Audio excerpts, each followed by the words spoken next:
This episode of Capes and Lunatics is brought to you by Tweaked Audio. Get awesome headphones, go to tweakedaudio.com and use the coupon code Southgate to get 30% off, free shipping, and a lifetime warranty. Or you can get there through the link on our website, southgatemediagroup.com.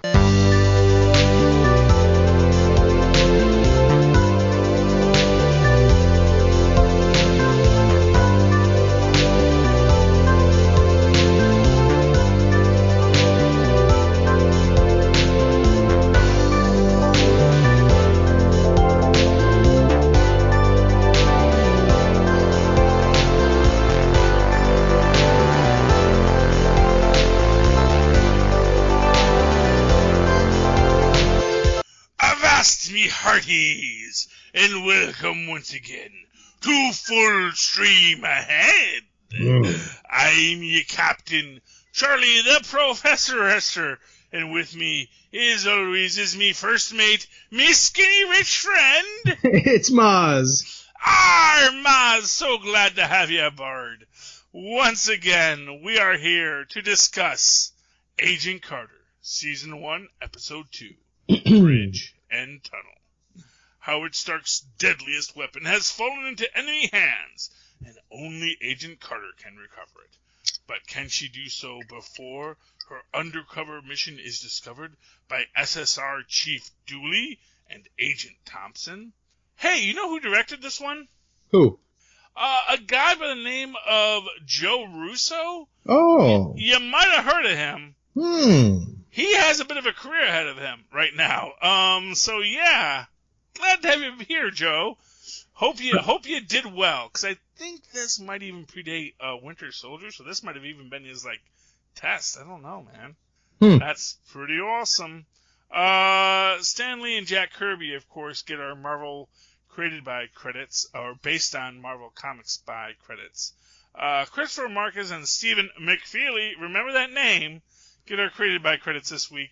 Eric Pearson is our written by credit, and of course, you know, Eric Pearson, that man, he works like a dog. He's also got that story editor credit. Haley Atwell, of course, once again, Peggy Carter, Chad Michael Murray as Jack Thompson, James Darcy as Edwin Jarvis, Enver Gyoka as Daniel Soser, and Shea Wickham as Roger Dooley.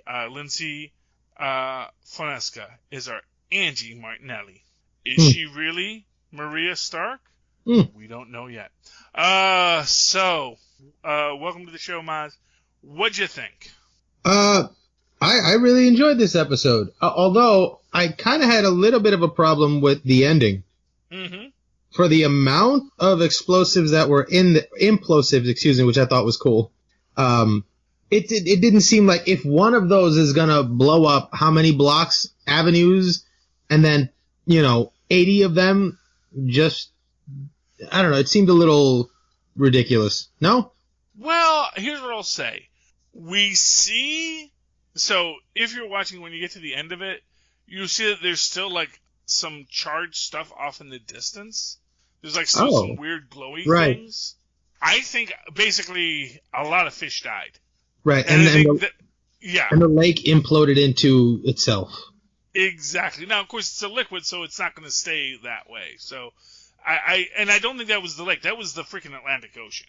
They're in it's Cedar Grove. That's nowhere near the ocean. So, yeah. So I think whatever it was, I think basically basically the damage was contained within something that was utterly destroyed. In fact, I think Fat Guy even makes the point that, because I guess he grew up in Cedar Grove, which is in New Jersey, just past Montclair, where all the Radium girls were.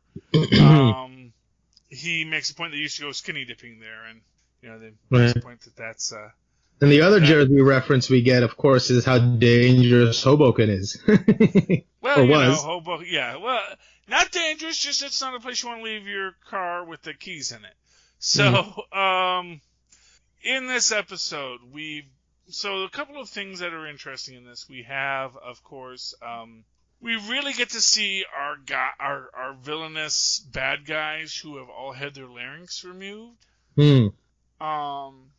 Which, of course, becomes central to the story because, it's weird that, like I said, it's weird they both have it because as you said in the last episode, I think this may be like a cult aspect that, if you're one of their guys, you have to cut out your larynx or have your larynx removed, which, and then you can talk, but you have to talk through a voice box.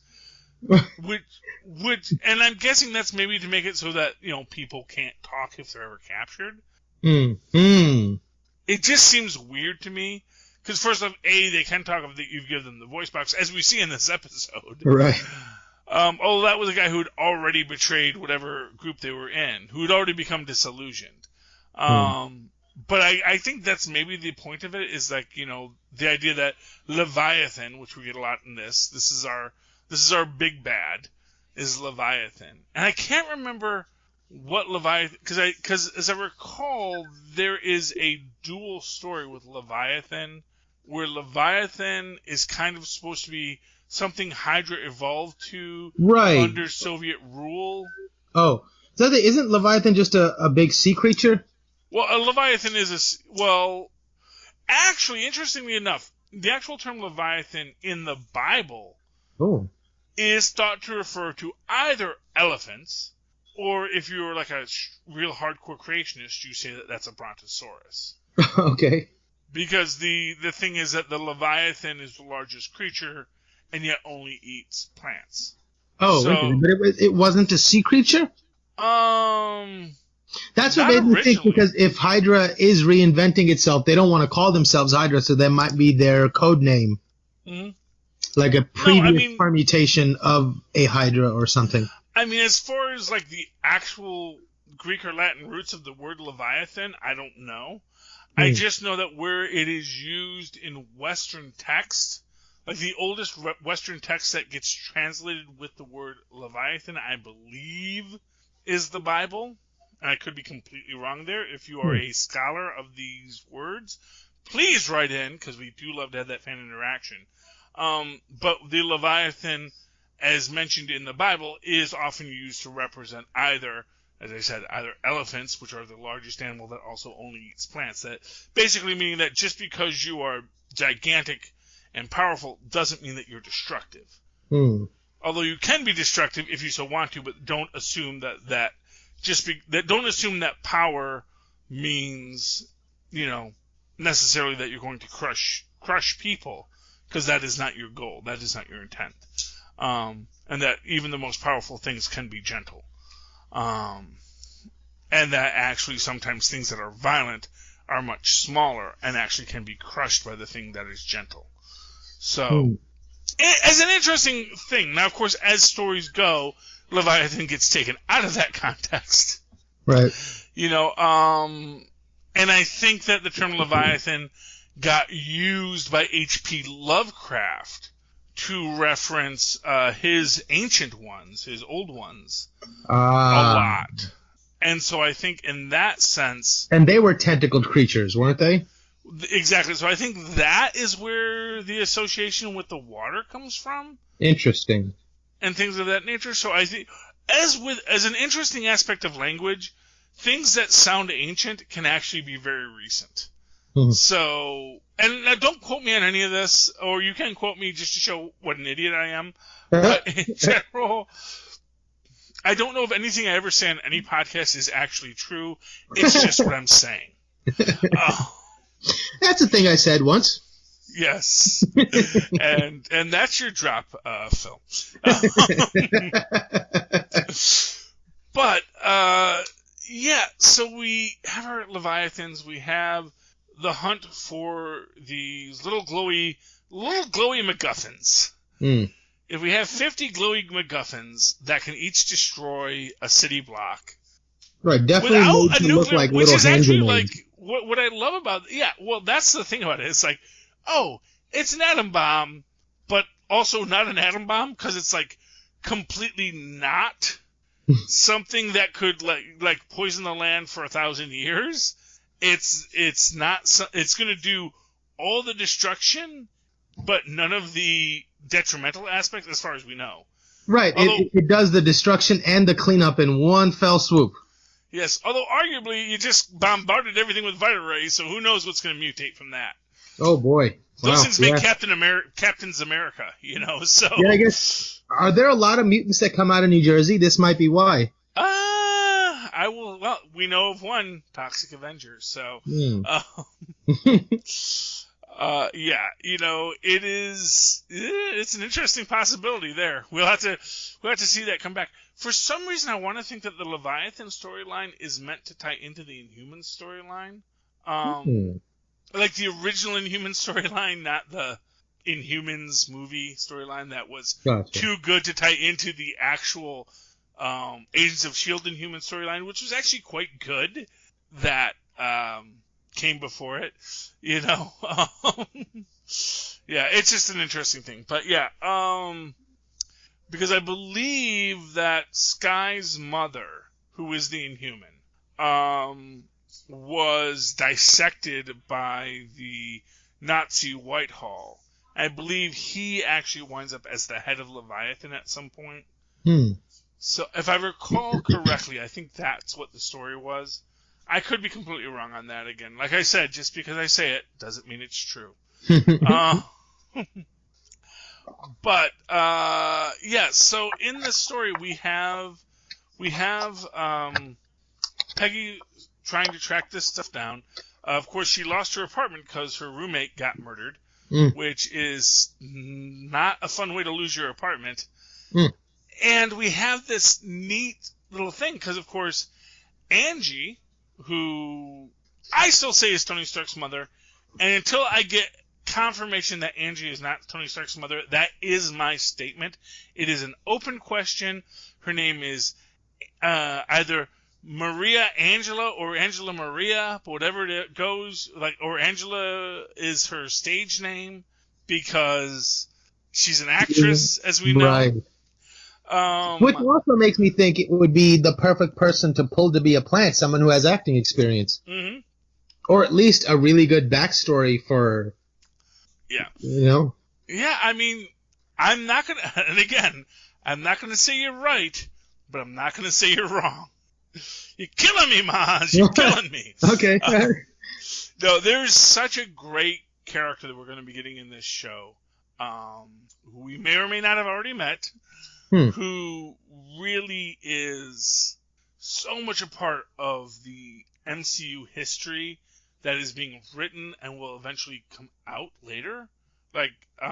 That's the one, and this is this thing about this Agent Carter is this really unique gem in that it was situated in a perfect spot in the MCU, both in the fact that it is really MCU adjacent, as you said in the last episode, and as we pointed out, possibly much more MCU adjacent than any other series, because they were able to bring in characters that have already been referenced, because a history was established that they could now talk about in the past as things that would one day be, but also because I think they had a close enough relationship, and because they knew of things that would be coming out, just because of the nature of the basic comic book story and what works, that they knew that certain things were going to be there, that they could play the odds and mention it in a way that I think, a lot of other people can't, per se, but it's like you knew that this person was going to have this reference later, and to basically show the origins of that world is really amazing. Right, and they've been doing such a great job of that right from the get-go, from the first Iron Man, mentioning certain things, or even in the hidden, deleted scenes, they mentioned things that they were planning. Exactly, and That's beautiful. Honestly, that is the thing. I think that, one of the things that the MCU gets right, and one of the things that I think this goes right, and as we said, this is actually directed by Joe Russo, which is half of the Russo brothers. That is actually pretty impressive, given how the Russos are now the, really the stars of the MCU. Really, they're the guys who got the torch after Joss Whedon, for whatever reason, got a little burnt out, got the job trying to fix Justice League, and, yeah, poor guy. He did his best. He did his darndest. Because as people will tell you, anything else you want to say about Joss Whedon? He actually likes comic book characters and comic book stories, and actually really appreciates the history and the quality of them, and tries to imbue that as much as he can. But moving right along, in this episode we have the introduction of Betty Carver, wartime nurse, and best gal of Captain America. And so this is to me, this is one of the, okay. I love this little tidbit because it is so much about the propaganda tool of Captain America. And the fact, so if you ever watch the first Avenger, there is this they do a great montage of all the stuff Cap was doing before he went to war. One of the things he does is he does a set of serials, which to me, that's where the name of the Howling Commandos comes from. That when you there's a scene where you see Cap marching with a bunch of guys in green, leading his little ragtag team. I feel that's the Howling Commandos. That there was a set of shorts they did to help the war effort of Captain America and his Howling Commandos. And, and that was them. And then when he actually meets a real ragtag group of prisoners, they become the Howling Commandos that then get led by Cap and Bucky on a number of raids, of which Bucky was always a member. And I think that's the origins of that. But I also feel that idea stems from this moment when he was doing this propaganda. And here's the thing. There is a character from the actual 1940s comics called Betty Ross, or Betsy Ross, who was essentially Captain America's girlfriend before Peggy Carter. So, because for those who don't know, Peggy Carter didn't exist until the 1960s. And she was originally she was originally written as a ship passing in the night character. So essentially what happened, so to give you some history on the real Peggy Carter, she was a resistance fighter in World War II. She and Cap met briefly, had like that huge animal magnetism, freeing some thing in France, and then never met again. Maybe they had one night together. Maybe they didn't have one night together. That's not for you to know. Gentleman never tells. At the same time, in the comic books continuity, Cap had met this woman named Sharon Carter, who was also named Agent 13, because that was the name of Peggy Carter. Peggy Carter was Agent 13. And she looks a little like her, and he feels that same connection with Sharon Carter. Then, Cap is in a building in New York, and living in that building in New York, there's a whole other thing about Peggy Carter going insane after Cap dies, but then they kind of retcon that out of it, and then she's just living in his building. As this old woman that he doesn't realize is actually Peggy Carter for a while. So the love triangle between Peggy Carter, Sharon Carter, and Captain America is one of the weirdest stories in comics. It eventually got retconned so that Sharon was Peggy's niece. Originally, Sharon was Peggy's younger sister. Ooh. But because of at that time, 20-year time gap, it was like one of those really, long distance, where you have, 20-year-old daughter, and then you have your change of life, maybe. One of those kind of situations. So that Cap really didn't realize what was going. So Cap basically gets completely blindsided when everything comes in, and then it's like this whole conflict. And then later they actually bring Peggy Carter back in the Avengers, again as an older woman, who then is actually running essentially the communications. The phone company. Ironically, yes, she's running the communications for the Avengers. The history of Peggy Carter is you could do a doctoral thesis on the Carter family in the Captain America stories. But there is this other character who is often forgotten called Betsy Ross, who was the original love interest of Captain America. And I've always felt that there should have been this thing where she was his liaison at stateside. Because for those who also don't know, a lot of Cap stories took place stateside in the comic books in the 40s. Because he was actually fighting fifth columnists. So the idea that he had a woman in Europe and he had a woman in the States. Because I've always felt Cap was a bit of a player. Yeah, I mean...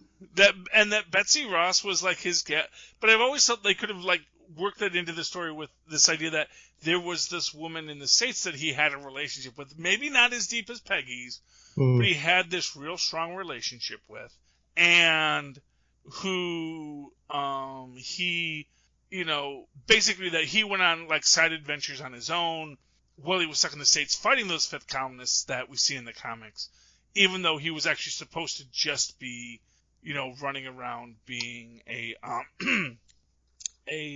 propaganda tool. And I always had this idea of one day, especially because of course the next season you had Peggy go to the West Coast. I always wanted her to meet actual Betsy Ross, have them both listen to the Captain America show and go, "Oh, I hate that." Just so you know, that character I hate, that's based on me. Like, no, it's based on me. And sort of have a little fight about, wait. Oh, that would be great. That would be really funny. Exactly, because for what it's worth, I always felt that the idea, it's sort of like when they say, oh, Luke died a virgin. It's like, you know what? Don't tell me Luke died a virgin. First off, because it's your obsession with sexuality, whether or not he does or not. But just acting like this person never had a life before you met them. And, because for what it's worth, Mark Hamill was a handsome young guy even on Tatooine. So even without being a Jedi, it's entirely possible that there were other females on that planet that Luke had, had moments with, had dates with, Maybe not a princess, but, he could have had a life out there, too. Clearly humans exist on Tatooine. His mom was a human, And it's the future, man. I mean, I don't think people discriminated as much then. That's the past, yeah. Oh, fair enough. Is it? It's long ago in a galaxy far, far away. Oh, that's true. Fair enough. Everyone always forgets that. But yeah, so that's the thing with me. So I really always felt that Steve Rogers having more than one, basically the idea of Steve Rogers as a obsessed guy about the first girl who looked twice at him is pretty pathetic. I don't think that's who Steve Rogers is. Steve Rogers is a guy who, because I can see Steve Rogers, like, so when he's with the girl at the thing, but he's still thinking, I just want to be, it's like, great, it's a girl, but I want to be fighting, I want to be doing my part. I get that, but when Steve is doing his part, and there are women, as we see, like Star-Lord's grandma, throwing themselves at Steve, you gotta feel like, you know what, maybe. And for what it's worth, if there's a little super soldier in that DNA, maybe that's why the celestial DNA kind of took to it too. So, just throwing all my fan theories out there in this moment. Now, getting back to the actual episode we're talking about. What happens in this episode? In this episode, the introduction of the Roxxon chief. Yes, and we meet. I want to say that's Ray Wise. Do you know who Ray Wise is? No. He played the devil in Reaper, which is one of my favorite shows by what's his name? The guy who did Mallrats. Oh, Kevin Smith? Kevin Smith, yes. I'm just looking for his name here. Yeah, Ray Wise is Okay, somebody's riding a motorcycle. Yeah. Sorry. No, that's fine. I didn't know you were on the I-95. But yeah, Ray Wise plays Hugh Jones, who is, again, one of these characters we're going to see a lot of in Agent Carter. And I want to say he shows up elsewhere in the in the MCU, in maybe some Agents of S.H.I.E.L.D. stuff. Maybe not as Ray Wise, but maybe referenced or a flashback to. Because he is Roxanne Oil. In fact, he does show up in season 2 too. So Ray Wise makes it through to season 2 and is just in general great in everything he does. Ray Wise is just a fantastic actor, and what he does is he plays the devil really well. Where much like Tom Hiddleston as Jokey, Tom Hiddleston as Loki, where it's just like he's completely charming and he's completely delightful, even as he's basically telling you to, sell you his soul. What were you doing with that soul anyway? Why don't you give that to me? Let me hold that soul for you. You go out, do what you're going to do, kid, because I am just a delight to be around, even though at the same time, he's ultimate evil, but he makes you feel comfortable to be in his presence. He's the most likable brand of evil that Ray Wise brings to any role he's playing, and I love that about Ray Wise. And Ray Wise is also in Fresh Off the Boat, and he, again, is just a delightful guy who is definitely smarmy. Right. But he is smarmy in such a way that you're almost like, I can't be mad at him for being that smarmy. He's delightful in this, and I just think like anybody wearing an ascot is probably evil. Does that include Fred? Fred? Fred from Scooby-Doo. Oh. The most famous proponent of the ascot. Yeah, I guess he did wear an ascot, right? Yeah, he did. Maybe he was evil. Maybe it was an inside job the whole time. Maybe he was evil the whole time. Just like Peggy Carter, which we see in this episode. Because we do catch, after, by the way, we were saying that listen for that, name, we say McFeely. Actually, it is just McPhee. Sheldon McPhee, Devin Ratrain, is the milk truck driver who comes into this, but I think that maybe he dropped the LE. Sort of like how the actual guy that tormented Wes Craven as a kid was named Freddy Krug, and not Freddy Krueger. Yeah. So, yeah, it's like, we'll drop a consonant, we'll add a consonant, Yeah, just so we don't get sued. Yeah, or just so that it's not too obvious. But, yes, yeah. No, that was the name of Wes Craven's childhood buddy.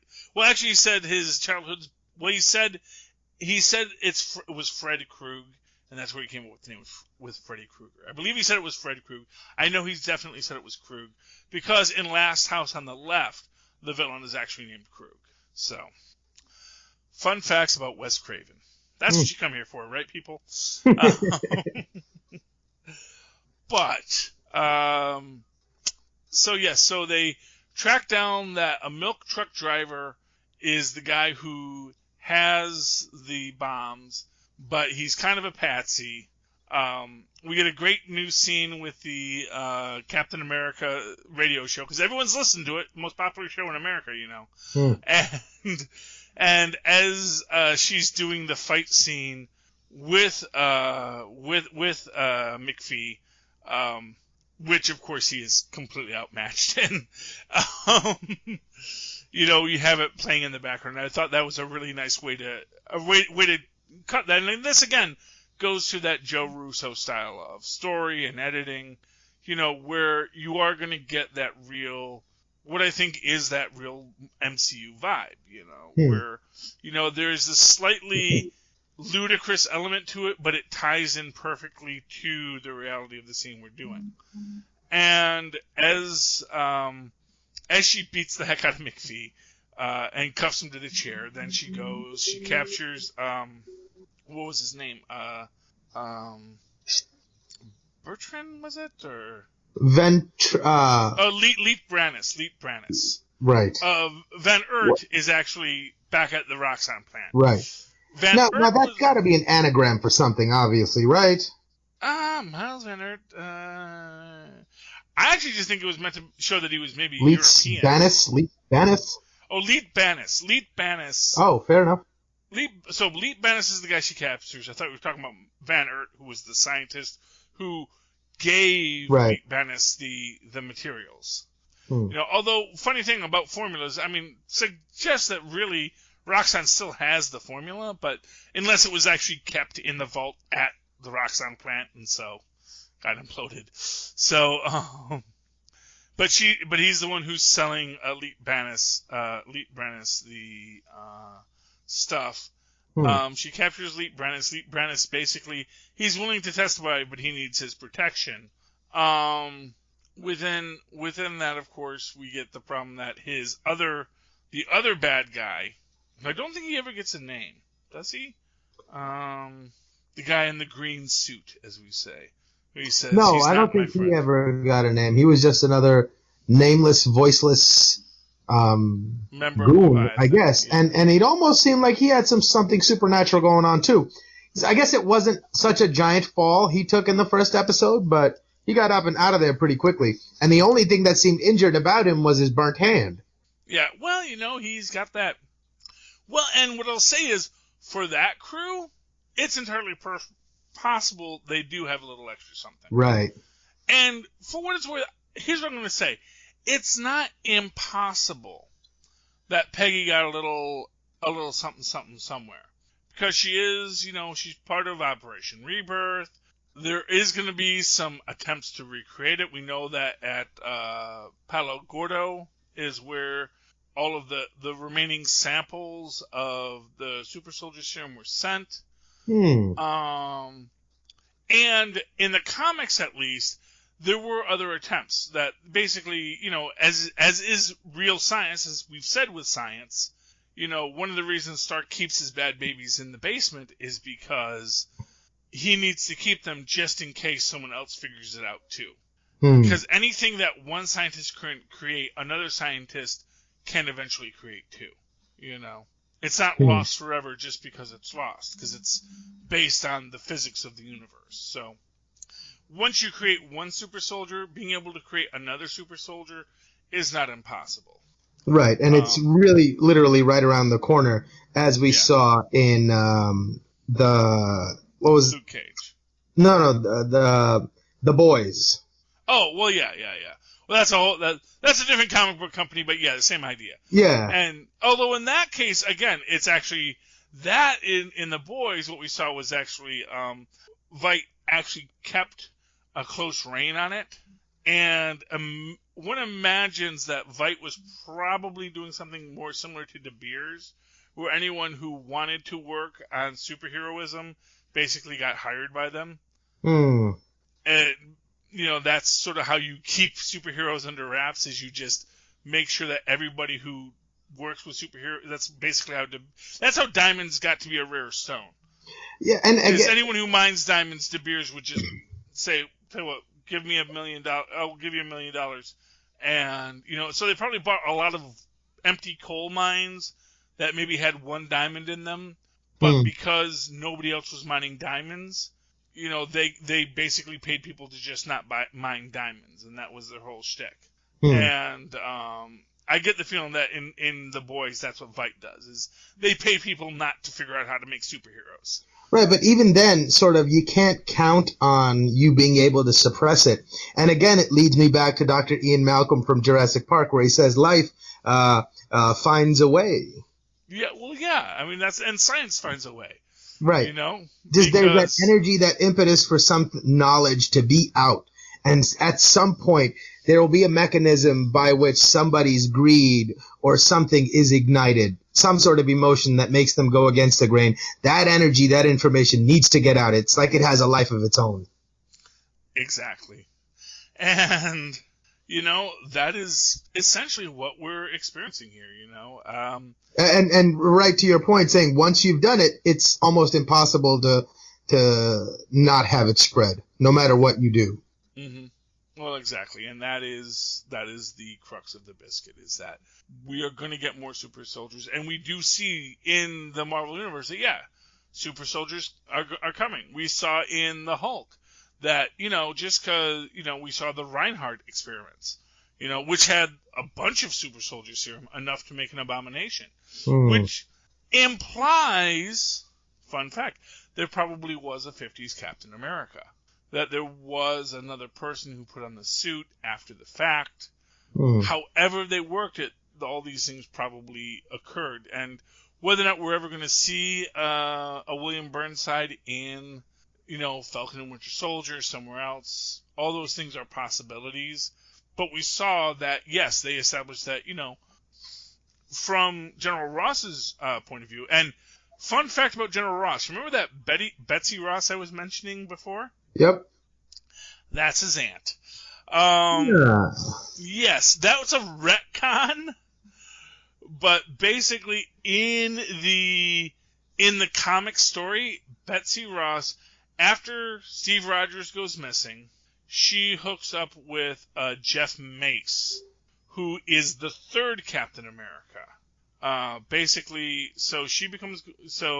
after Captain America, a hero named the Patriot, I'm forgetting what his real name was, but he becomes Captain America.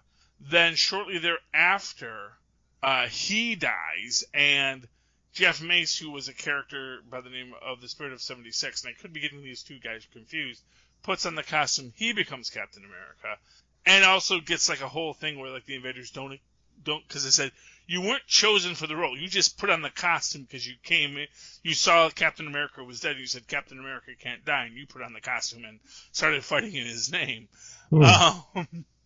Left the other poor guy naked. That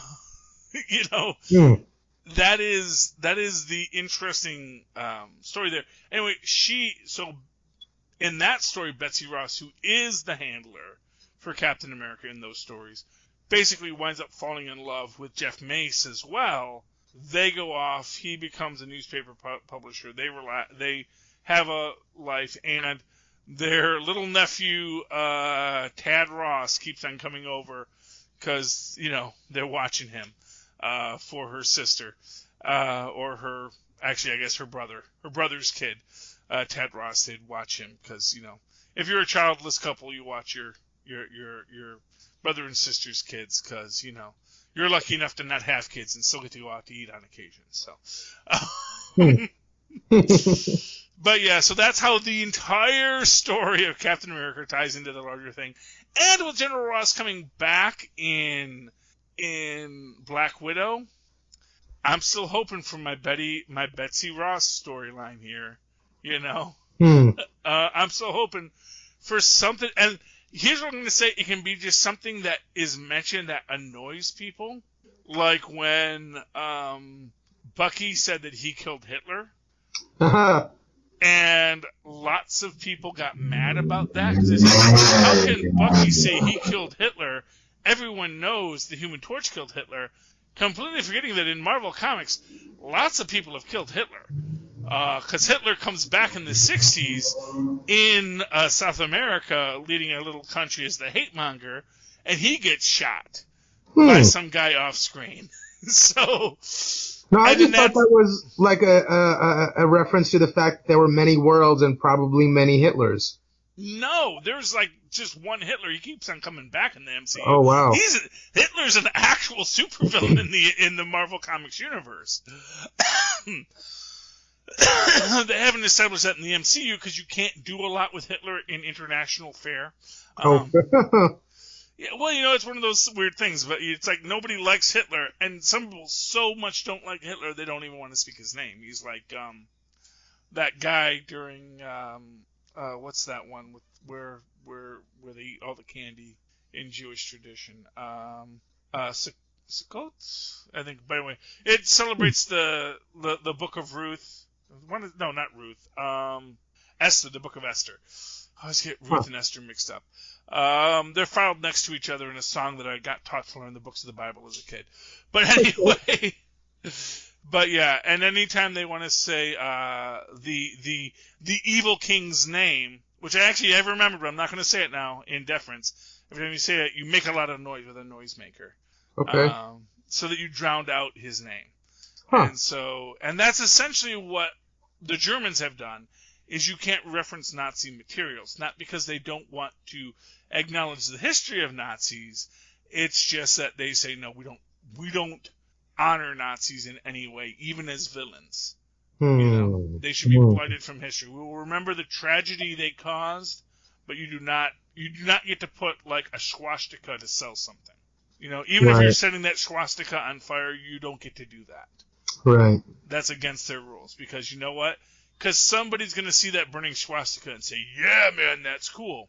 Fun fact, I don't know if you've seen this. There's a new Tony Hawk video game coming out.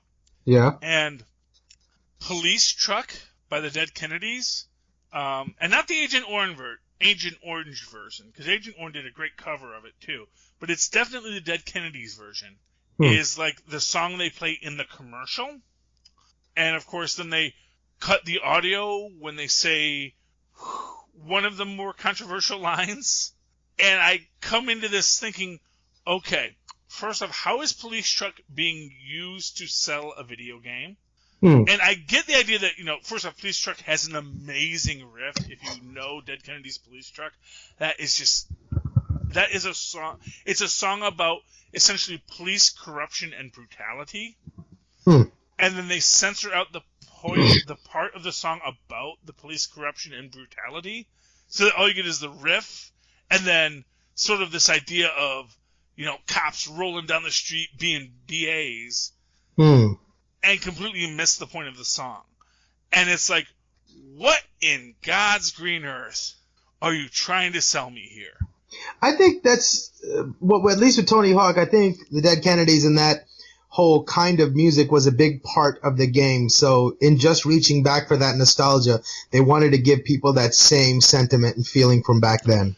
But I don't think people were as sensitive back then either. So... You know how people think that Born in the USA is a patriotic ballad? Yeah. And it's not?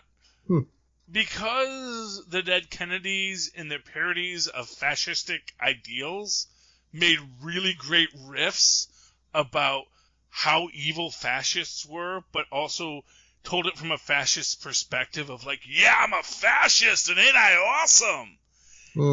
It creates this world where... if you're a fascist, like if you're a fascist and you hear Police Truck, you're like, yeah, grab one screaming off the streets. That sounds like fun. You guys are awesome. You Dead Kennedys, you get it. Fascism is cool. And that is not the actual idea that Mr. Biafra was going for at the time. I say that with some certainty. Well, it could be sort of a tool meant to point out people's inside intentions. Like if you meet somebody and they say, oh yeah, that's a great song, and you think they're appreciating for the wrong reasons, they've unwittingly let you know what kind of person they are. And maybe in that way it's some subversive form of art, Well, exactly. And to get back to the idea that actually inspired this drunken rant, because I do lose those every so often. We were actually talking about why Germans don't like to have swastikas in ad campaigns. Because there's going to be someone who's going to listen to Police Truck, listen to California Uber Alice, which ironically is about sort of a left-wing fascism. Oh. Fun fact, well, this was back when, that's punk rock is very libertarian. Right. I think we could use a little bit of that sentiment today. Well, yeah, but at the time, it's one of these weird things where the original motivation of California Uber Alice was Jerry Brown and an idea of a left-wing fascism coming into the country. And then they redid it for Ronald Reagan for a revised California Uber Alice because suddenly the real villains revealed themselves. And that's not to say that Jerry Brown isn't the original villain in the mind of this idea of this person who is a true libertarian, who is fighting for equality, who is fighting for freedom and an end to the police state. And that's sort of this idea is that when you're dealing with that police state, which is the crux of fascism, both sides of any of any society are going to have some relation to the police state. You can't have a true anarchistic society. Right. Because that's just not the natural order of human society and how we relate to each other. Because you can't have a society that doesn't have an order. Because a society by its nature is ordered. Right. You know, someone has to take out the garbage. Right. Well, and garbage will pile up. That's the garbage compounds. No matter how clean of a start you get, eventually you're going to have garbage, emotional garbage as well. And that's, that was the genius of Huxley's Brave New World. We know, and I love, which is this great line in there where they're talking about, why don't we just make everyone an alpha? And the Ford at the time tells, I'm forgetting the main character's name, the Ford says, well, no, we do that all the time, We try it, we have an island somewhere, and we just make everyone an alpha, and we see what happens, and yeah, they all die within a year. Because no one wants to go out and plant food no one wants to plant the farms. No one wants to harvest. No one wants to fix the toilets. It's always my idea that, if you ever went to Galt's Gulch a year later, everyone's dead. And, it best turned to cannibalism because, they didn't bring any plumbers. They didn't bring any garbage men, Even if they brought an effluvial engineer, a pneumatic engineer, the second he's got to start cleaning toilets, he's going to start saying, well, I design toilets. I don't clean them. And then no one's going to clean the toilets. And then everybody dies. And that's the problem with that absolute libertarianism. And that's why, to me, I always feel that most of these conversations end when you say we're not going to talk about democracy, because to me democracy is the thing that keeps everybody else in check. You can be a libertarian, you can be a fascist, you can be whatever you want, but as long as we're all voting on it and we all respect that there has to be a vote and there has to be a process of discussing things and getting to an end result, that's what makes society work. Because if you don't have a electoral process, even a flawed electoral process, as all electoral processes will be, so long as there is some court of redress, you do not have any absolute power. Because the moment you go to any absolute power, whether it is a deity or an ideology or what have you, it's going to get corrupted and it's going to lead to a lot of people in a lot of pain. So that's why even things that are negative of Nazis aren't popular in Germany, because they just don't want anyone to take it out of context. Anyway, back to the story we were talking about, Agent Carter episode 2. We actually get something that I dislike in this very much, I have to say, is at the end of it, she's trying to interrogate Elite, and he can't talk because his voice box is broken. And he draws the symbol of what looks like sort of a heart with a little S on it. Or a line through it or something. Yeah. It was definitely a squiggle. It could be a snake. It's like, are you drawing a heart? Are you drawing a snake? It's like, what are you drawing? Which it just strikes me as weird that you couldn't just write A, B, C, D, Right, right. Just write a couple letters, Steve is the problem, or Rory, or Roxanne is actually the evil guy. Look into them some more. Whatever it is he's going to draw, and I don't know what he's going to draw. But then, after it's drawn, Peggy wipes it out. And I felt that was not cool. Why? Because that's a clue. Right, and whatever but the clue she also is, knows that the bumbling idiots following her have no capacity to actually properly make use of it, and they're only going to get in her way. But no, first off, no. Because I think both Dooley and Sousa are shown to be very capable. Fair enough. But in their place, I think the one thing I kept thinking about this as a narrative tool was that what this affords Agent Carter is to have constantly having backup without having to call it. They're right behind her every step of the way, and if she ever needs them, all she has to do is stay put for 10 minutes. Excuse me.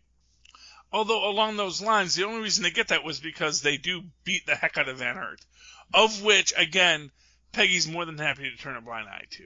Right. So she turns that blind eye to Van Hurt getting beaten, because, hey, this is the fascism she supports.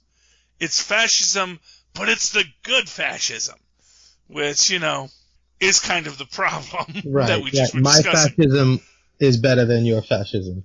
Exactly.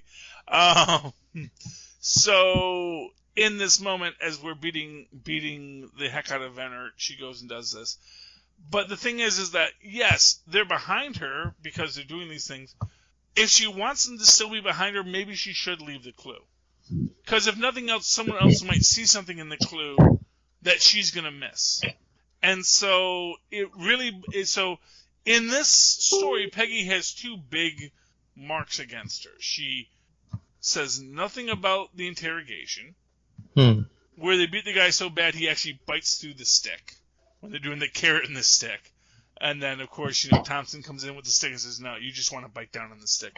This is some Tarantino-level stuff. I think Inglourious Basterds had come out just recently at the time. So, within that entire structure, yeah, where she's looking the other way, and he's basically, okay, you boys do what you're going to do. And it's not that I don't think that she felt morally questioned about it, but she didn't feel in a place to morally question it. Or have the tools at her disposal to do anything about it. And that's the converse argument, is that, these guys are going to do this, and her argument against it is irrelevant. This one guy getting beat up, she's worried about, the whole of New York being blown up. Yeah, and to be fair, this is a guy who probably deserves it, and that's right. But that is, for what it's worth, that is of course the glory of fascism. Is right. That if you want to be a fascist, you're like, well, no. If you're a bad guy, then yeah, the Punisher should shoot you, But it's just like, well, first off, how do we know? Because since we only see the story where the guy's the bad guy. We don't see the story where, well, we thought he might be a bad guy. You never see the gray area in it. And that, I think, is, it's at once the problem and the solution, I suppose. That, if we actually acknowledge that there are gray areas, that leads to the problem, because then we are all worried about the gray areas, and then we don't deal with the solutions in the larger sense. But as I always say, the question that you have to always ask is, what's our end goal? And if we accept that evil exists, it just becomes this question of how much evil are we willing to allow the majority of humanity, and the significant majority of humanity. I think you need like a 2/3 majority of humanity to be okay before we get, and this is where democracy comes in. And I think the other perspective on that argument is, we have to come to terms with that, none of us are blameless. We all have a bit of the evil in us so to expect to have a world without any evil in it is not really seeing our true selves, which is, a big misstep to begin with. Well, exactly. And that is, again, why I think that songs like Police Truck can be dangerous in their own way. In the same way Born in the USA can, because there are too many people who, because it is such a perfect song, are going to take the wrong message. And that's the fear that leads, in its own way, to its own over-control of society, in the idea that because we're so afraid of the idea that we're going to block out the idea, that all you get left with is the riff. And the riff is cool, and the lyrics are cool, and if we just ignore the parts that we don't like, then all of a sudden, all we hear is the riff and the words, and then things get out of hand. You kind of have to get to that point where you hear all the words, and then you, as an intelligent human being, say, I don't like those words. And you have to be, and that's your test, is, were you horrified when that happened? And if you were horrified when that happens, that means that you actually are a good person. And then you can, deal with the song and what it means deeper. But if you heard the whole thing and you thought it was good, then we know you were probably a bad person and we should be very careful around you. But yeah, anyway, we go way off the rails this podcast. But I love that because I think that's kind of the fun part of this. Right, and that's sort of, I think, what these stories are designed to do, is to make us see ourselves a little bit better. And that requires a lot of questions and a lot of side excursions on what we think is right or wrong. Yeah, every question leads to an answer that only gives us more questions. And that's the mark of a good question and the mark of a good story. If you leave it with more questions than answers, that is good. Because sometimes the answer is, that was a bad story. It was a poorly written story, and that's the answer. Yeah. And if that's your answer, if you can answer it that quickly, that's a bad story. But in this one, and in so many things in life, we get more questions than we have answers, and the answer is never, it was just a poorly written story. So I'm excited about that. I'm excited about everything we're going to be doing in the next couple of weeks talking about this. I'm excited about the return of Agents of S.H.I.E.L.D., which is going back to the past. So we're going to see Agent Sosa again, and so this is all going to get exciting. Any final thoughts on tonight's episode, Mozz? No, but I forgot to mention this one thing about episode 1. The guy who she steals the neotropine whatever from, that was Bubs from The Wire, and I was kind of upset that they just killed him off right quick, because he's a really good actor. And I was so excited to see him, and I was upset to see him go. Okay, so couple points. First off, they don't actually kill Spider. Didn't he have a bullet in his head? No, she kisses him and he passes out. But then when the guy comes in, the green suit guy, and he holds a gun to his and he's like, well, the blonde must have taken it. And then when the actual FBI or whatever agents come in, they see Bubs on the floor with a bullet hole in his head. Oh, okay. Maybe I missed that. Okay, yeah. Because the green suit guy did clean up all the messes. So yeah. Yeah, okay. So, well, unfortunately, but then again, maybe he didn't want to get tied down. And for what it's worth, Spider doesn't come back a lot. So, fair enough. He's not Turk. He's not the Turk. Right. Although, what was funny is, I recently saw the 80s Daredevil in Trial of the Incredible Hulk, and Turk shows up in it. Wow. Yeah, no fucking Nelson, no Karen Page, but they have the Turk as the guy that Daredevil goes to get his information on the sea. It's a Caucasian dude who's called the Turk, but still. Yeah, that's kind of cool. Weird that was a character that they found. Well, who are the central characters in the Daredevil mythos at that time? Kingpin, Daredevil, and Turk. And those are the three we brought into the Incredible Hulk universe. So, wow. Yeah, go figure. But, yeah, I mean, I enjoyed this series the first time it came out. I'm enjoying this rewatch. And, one thing I do want to talk about is the Hotel for Women, which we do get our first glimpse of. And, again, this is where my friend Mozz, how I say you're not right, but you're not wrong. This is where you're going to be not right, but you're going to be not wrong.